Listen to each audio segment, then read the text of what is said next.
Hello everyone, today is 8th of April, now it's 10 to 9 in the morning Moscow time. I'm Lavrov and this is my first update for a day in which I will share all the main news that are making headlines in Russian media outlets and Russian language pages on different internet platforms. Russian media and Russian military channels didn't report about any crucial changes on the line of contact in zone of special military operation, therefore I will start with some other news straight away. So RT is reporting that FSB reveals Crocus city attackers plan to escape to Ukraine. So two escape routes were prepared in Ukraine for terrorists who attacked a packed concert hall outside Moscow last month. Russia's Federal Security Service, FSB, said on Sunday. The FSB showed snippets from the interrogation videos in which the suspects confessed that they were promised money in Kiev. I watched those videos, those snippets of interrogation, and well, those terrorists were in Russian, in broken Russian. They didn't really speak Russian. They confessed that they were planning to escape to Ukraine, and each of them will receive money after they will arrive. At least that's what they were promised during the conversation that they had with the, as I believe, organizer of that terrorist attack, who was located in Ukraine. They call this individual who was communicating with this terrorist group Saifullah or something like that. Well, more and more evidences are put forward by Russian security services, and I guess it's only a matter of a few days now, and maybe before end of this week, Russian investigative committee and other Russian state institutions will probably provide public with the final conclusions about this terrorist attack. And after that, because there are quite direct evidences of Kiev regime involvement, I guess Moscow will make some decisive changes in its approach towards Kiev regime, and it will happen soon. It will happen soon. Medvedev, by the way, former Russian president and current deputy chairman of the Security Council, Dmitry Medvedev, commented on this topic. I shared on my Telegram channel his statement, and let's go through this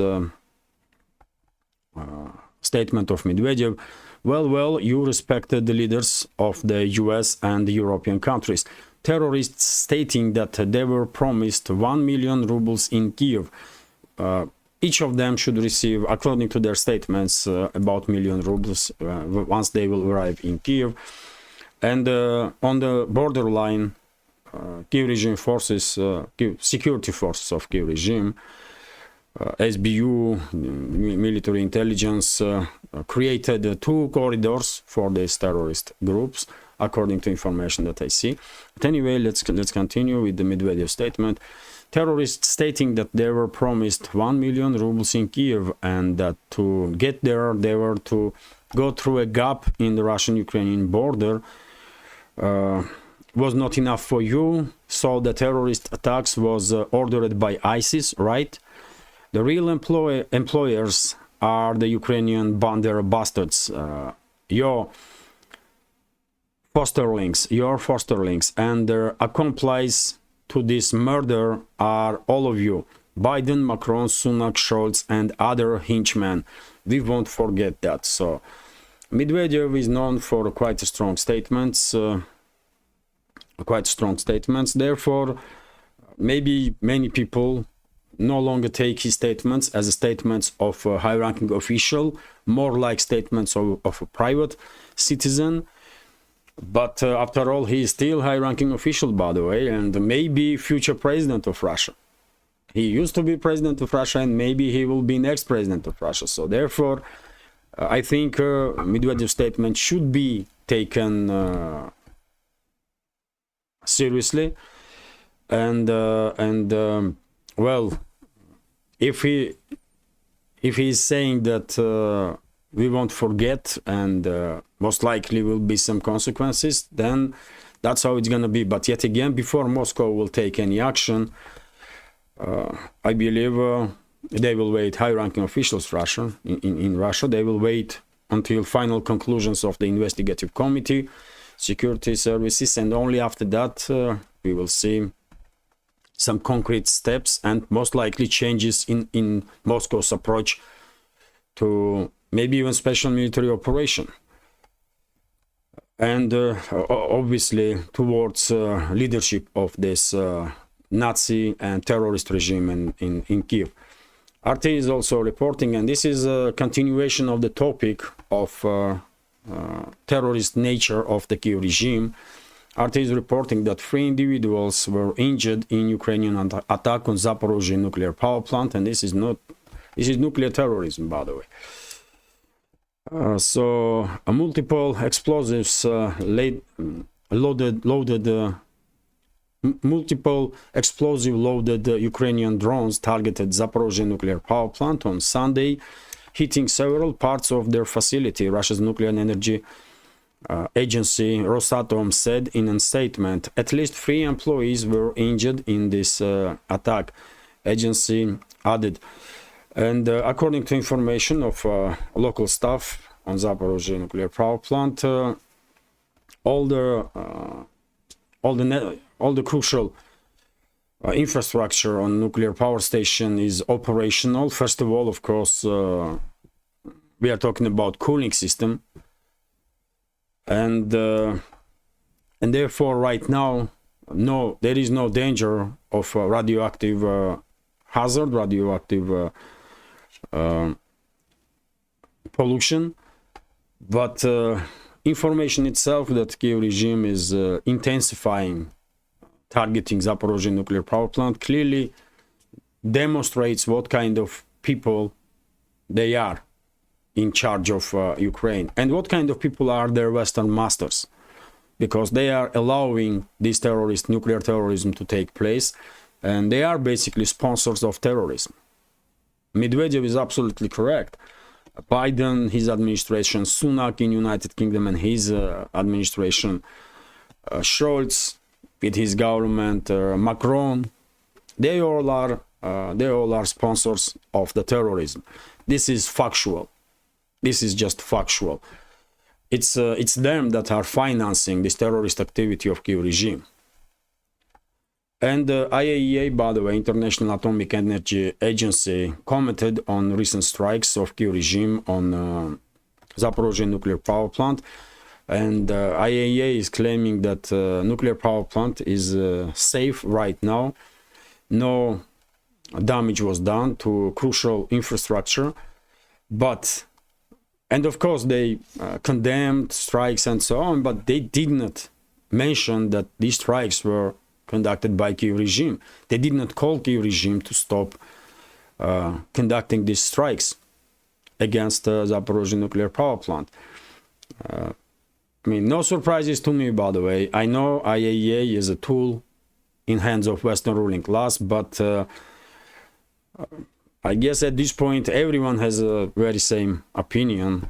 If it was up to me, I will never allow so-called experts from this IAEA, this tool of the Western ruling elites, assets of the CIA basically, to ever enter Russian territory and to ever enter Zaporozhye nuclear power plant. And I will have a very similar approach to head of IAEA, Rafael Grossi, also asset of dirty asset of CIA.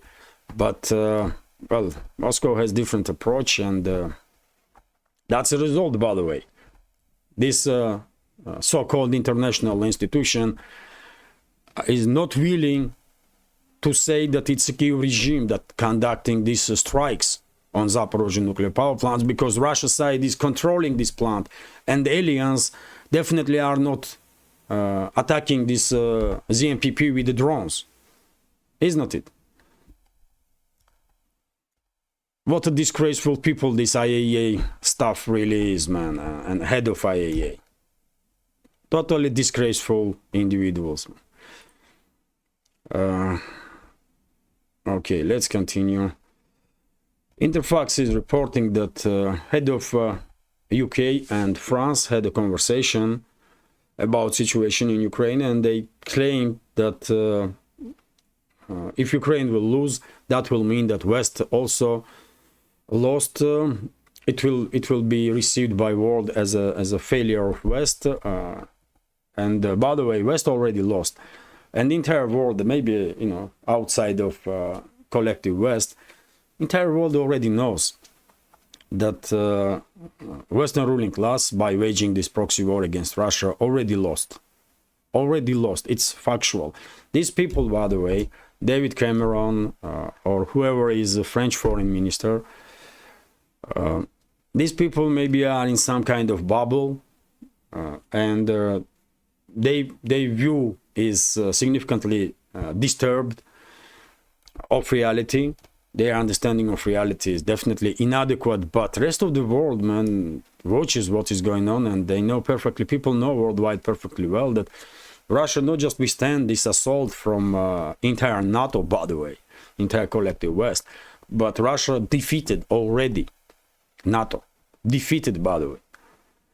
And after all, at this point, according to some reports that I see, some 300 billion have been spent by Western ruling elites against Russia. Some 300 billion, by the way, in money supply to Kyiv regime, in weapons supply to Kyiv regime, and they are sending thousands and thousands of mercenaries. Their own military personnel, by the way, their own special forces disguised as mercenaries, and quite a number of them also have been already exterminated.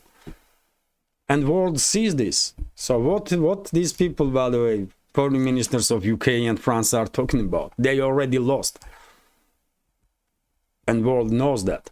But yet again, they are in some kind of bubble, by the way, in which probably they perceive themselves as rulers of this world, and they are on the top of the game, but they are not.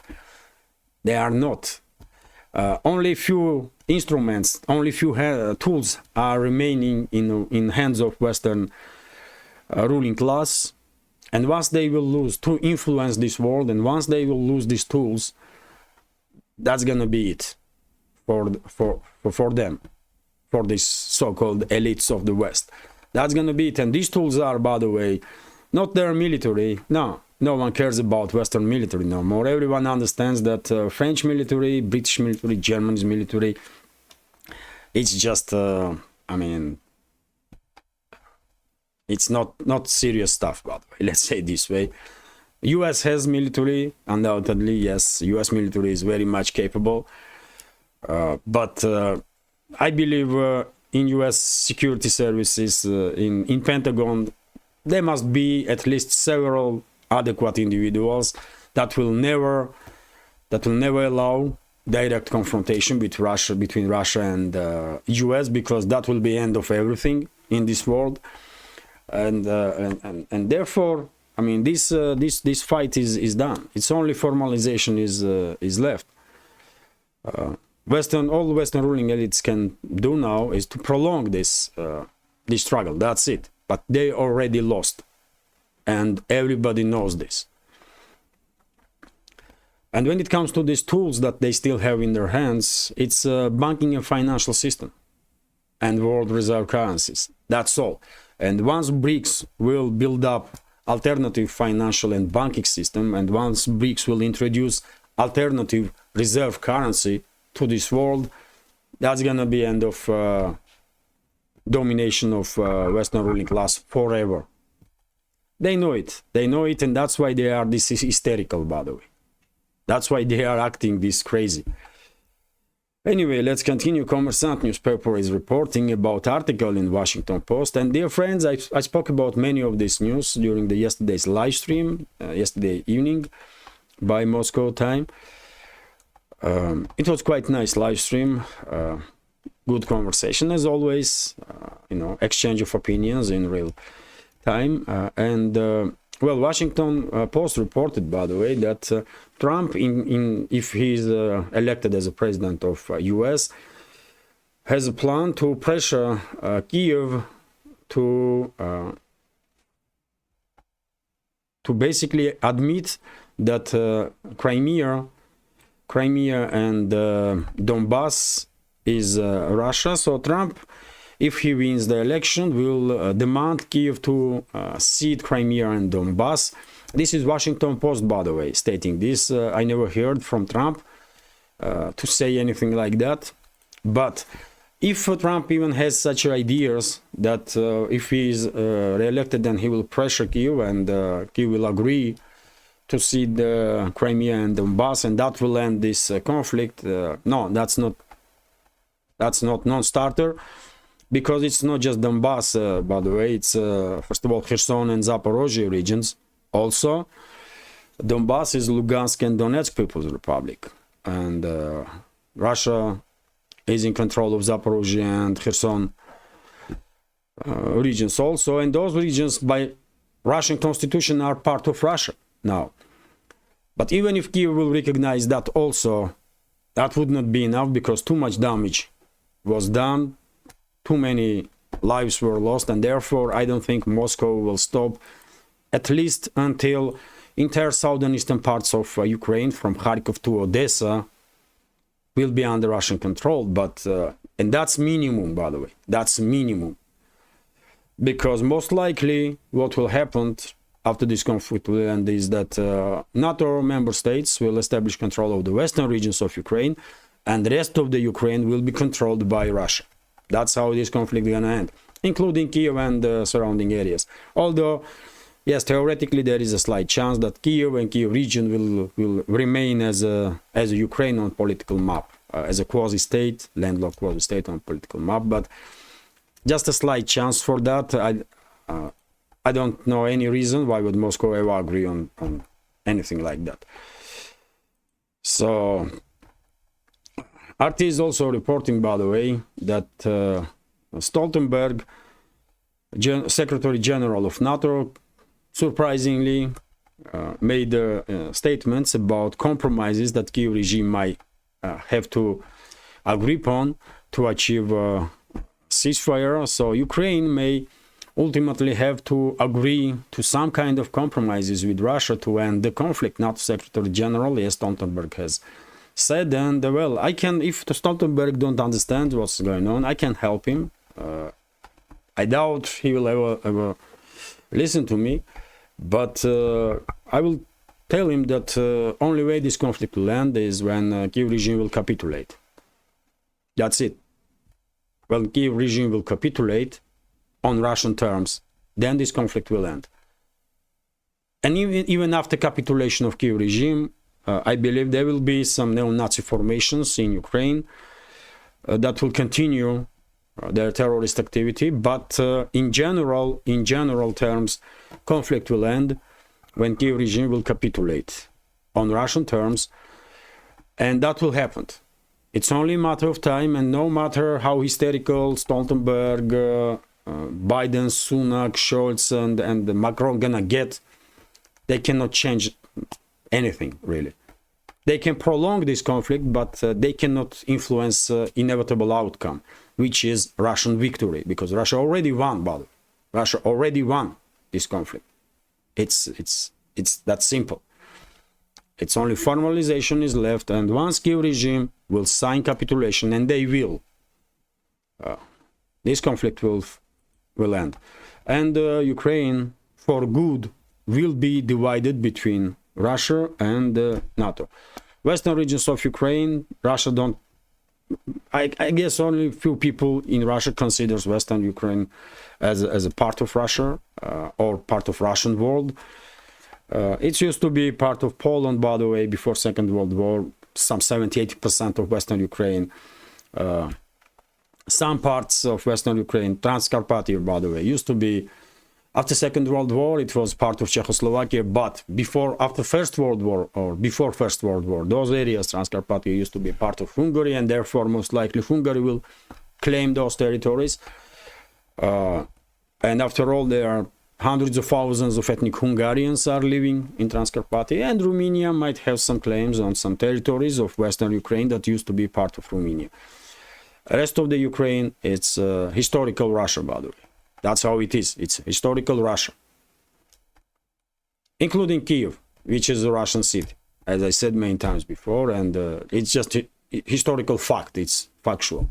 RT is reporting that, and by the way, if among our community there are members that not really interested in history, that much, I can tell you that Ukraine, by the way, was created. Ukraine was created by Bolsheviks. Kiev regime forces, instead of Bandera and other mass murderers, they should put up statues for Lenin, by the way, because Lenin created Ukraine. Lenin. He gave to this so-called Ukraine Russian land, by the way. And then, unfortunately, then Stalin came and Stalin gave to Ukraine not Russian land, but land of Poland, Hungary, and Romania. And then Khrushchev came to power in Soviet Union, and he gifted to this artificially created republic, this in Soviet Union, Ukrainian Soviet Socialist Republic. Khrushchev gifted Crimea to them. So this Ukraine is artificially created nonsense, by the way. That's what it is, really, historically speaking. Just take a look at the historical maps, man. Go like 2, 3, 4, 500 years, 1,000 years. There is no Ukraine nowhere, because there was no Ukraine. None. Anyway, let's continue.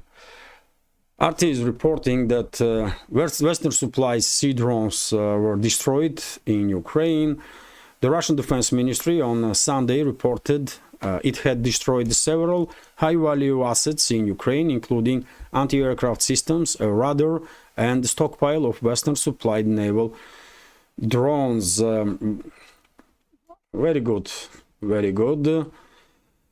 Methodically, by the way, Russian armed forces taking out all the strategic weapon systems that Kiev regime has, and basically day by day, special military operation is doing what it's meant to do, demilitarizing Kiev regime, denazifying and demilitarizing.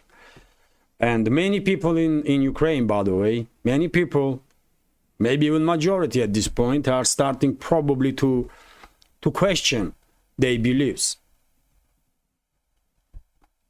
Why they supported Zelensky, for example. And Zelensky was elected by majority, isn't it? Although there is a important point there, that Zelensky was elected on his promises that as a president he will de-escalate with Donbass, he will de-escalate with Russia, he will protect Russian speakers, Russian language, he will be president for peace, but in reality it was exactly the opposite. So, it is quite understandable that many citizens of Ukraine get confused by this acting of Zelensky during the presidential elections some 4 years ago. And right now, by the way, Zelensky is illegitimate, because on 31st of March, I believe, there should be presidential elections in Ukraine, but there was none. Anyway, Lentoro is reporting that Russian military-industrial complex increased significantly production of Iskander-M tactical missiles, which is great news. And also, by the way, Russian military-industrial complex significantly increased production of FAB 1500 and FAB 3000 bombs. This is menace, by the way. These FAB bombs are, these glide bombs are total menace for Kiev regime forces. Recently, I was watching on internet interview of one of the experts in Ukraine, and that expert, so-called expert, I mean, everybody is claiming in Ukraine that they are experts, but this one was a high-ranking official in Ukraine, so therefore he probably has some connections and knows something from inside. And he was saying that when FAB 1500 detonates some 100 meters away, for example, they are, let's imagine there are two strongholds of Kiev regime forces, each 100 meters away from each other. And if one stronghold is destroyed, that was located 100 meters away, in other stronghold, almost everyone, all military personnel that is there are receiving contusion. I have to translate this. Contusion. They are concussion. Concussion, that's the word.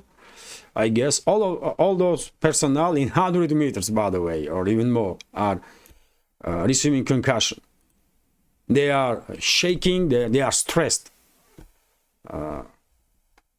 and it's this weapon is devastating not just because of its kinetic power and destructive power, but also because of its psychological effect on that it does creates on Ukrainian forces. And even high-ranking officials in Ukraine now are forced to acknowledge that basically they can do nothing against Russian FAB glide bombs, and those bombs becoming some sort of game changer on the line of contact, which I can believe.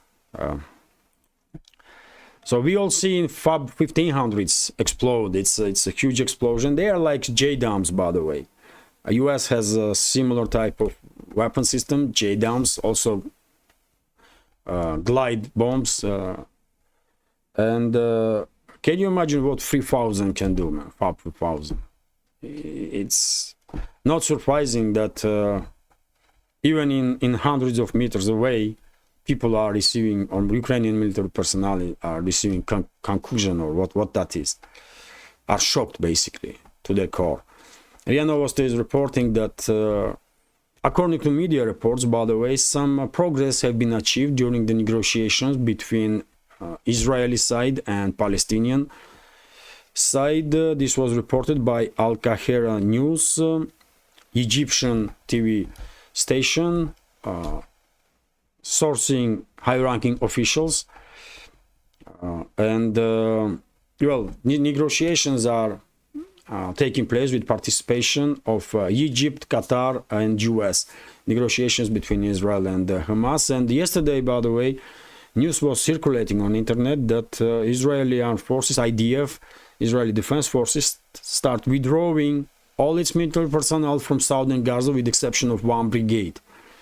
So, hard to know for sure what is going on there, but if information is correct and Israeli armed forces withdrawing from southern Gaza, maybe we are closing into real de-escalation in that case.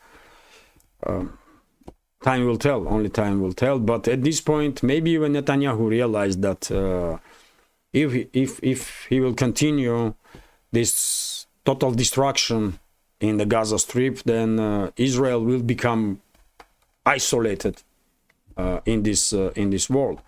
Already, so much horrific crimes have been done by both sides. I mean, on 7th of October, Hamas did some horrific crimes, but after that, when Israeli forces start responding, they start committing horrific crimes against humanity. It's unbelievable, man. It's tragedy, of course.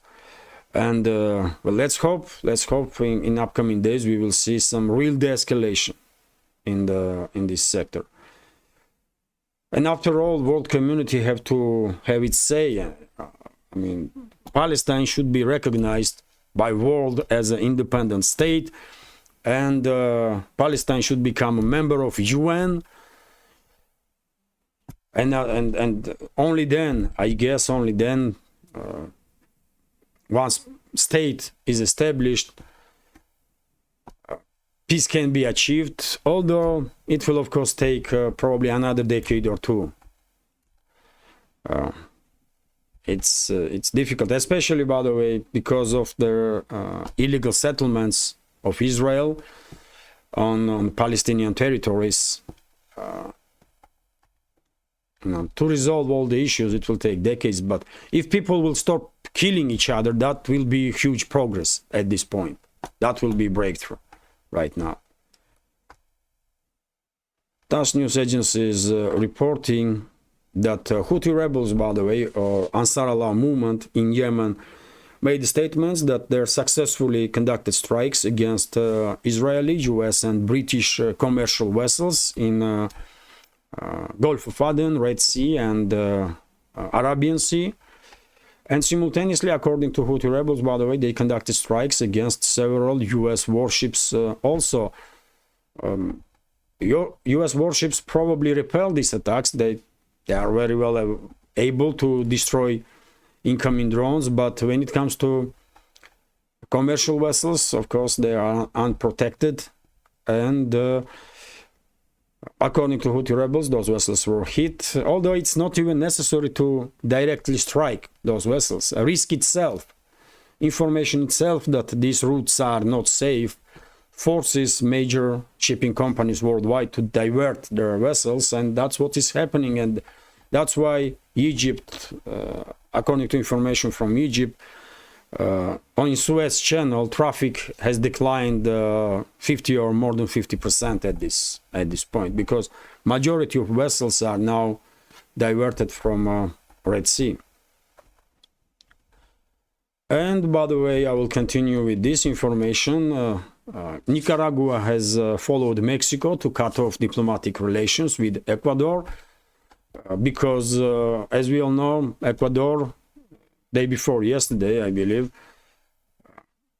conducted operation, police operation in embassy of Mexico. They basically entered the embassy and stormed the embassy, and several diplomats were wounded during this operation.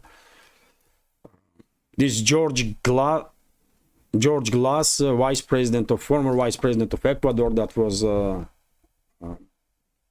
hiding in embassy, was arrested. He is charged with some corruption.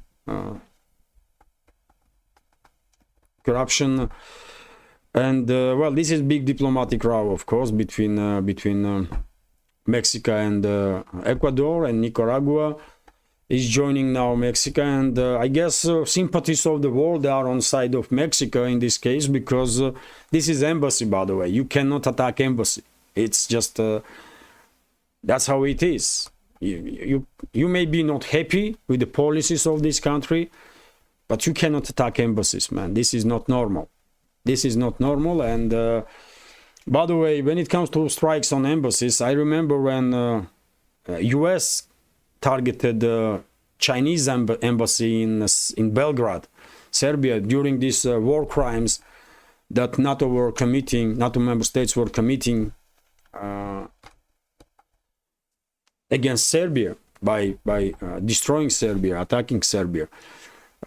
Chinese embassy was directly targeted by Washington at that time, and rumors are that this reason why Chinese embassy was targeted is that previously Serbian air defense system shut down US 117 stealth fighter bomber. It's not really a fighter, F-117, it's a bomber, pure bomber. It has a F designation for, I don't know why, it's incapable to be a fighter. But well, this plane was shut down by Serbian Air Force, and according to some rumors, some parts of this destroyed F-117 was in Chinese embassy, delivered to Chinese embassy, and US intelligence find out about it, and they targeted Chinese embassy to destroy these fragments of F-117. Although, by the way, this is rumors that are circulating. Of course, I cannot know for sure. But when it comes to strikes on embassies or attacks on embassies, I remember in recent history, by the way, otherwise during the Islamic Revolution in Iran, of course, US embassy was attacked, and there was attacks on embassies or consulates. In other instances also, for example, in Benghazi, number of years ago, there was an attack on US consulate, isn't it? But also this instance when Chinese embassy was attacked in Belgrade by US, recent strike of Israel on Iranian consulate in Damascus, capital of Syria, and this one, by the way, now. Ecuadorian attack on Mexico's embassy in Quito. I mean, crazy, man. We are living really in strange times. That even embassies are no longer safe and secure, man. Unbelievable. RIA Novosti is reporting that, and I guess, by the way, after Mexico and Nicaragua, some other countries probably will also downgrade, at least downgrade diplomatic relationships with Ecuador as a response. RIA Novosti is reporting that Foreign Minister of Russian Federation, Sergei Lavrov, is in China now with official visit. This visit will last today and tomorrow. He will have negotiations with his Chinese colleague 1 year, and there is so many topics to discuss. Bilateral relationships between Russia and China, preparations for a BRICS summit that will take place in Russia this autumn, in October, I believe, in Kazan city, by the way, of the Russia, capital of Tatarstan Autonomous Republic. Wonderful city, by the way. And future developments of the BRICS, also Shanghai Cooperation Organization, they will probably exchange opinions about Ukrainian crisis in the Middle East. I mean, plenty of topics, by the way, plenty of topics that two leaders of diplomacies of two countries will discuss. And they will, of course, highlight that Russia and China are on great terms when it comes to bilateral relationships. Basically, we can say, we would not be mistaken, I guess, if we will say that China and Russia are strategic partners right now, and same level of, I mean, as and India and Russia. I mean, there are two future leaders of the global economy in this world right now. It's China and India, and Russia has strategic good relationships with both of these countries, which is wonderful, which is great, by the way, which is great. I like that. Anyway, let's continue. RIA Novosti is reporting that among, and I will end this update on this news, among trade partners of Russia, there is no longer any country from the West among top trade partners. Previously, by the way, before Western ruling class started this proxy war against Russia, and before sanctions war that was declared on Russia by West, by collective West, EU was a major trading partner for Russia. And to be more precise, Germany was the number one.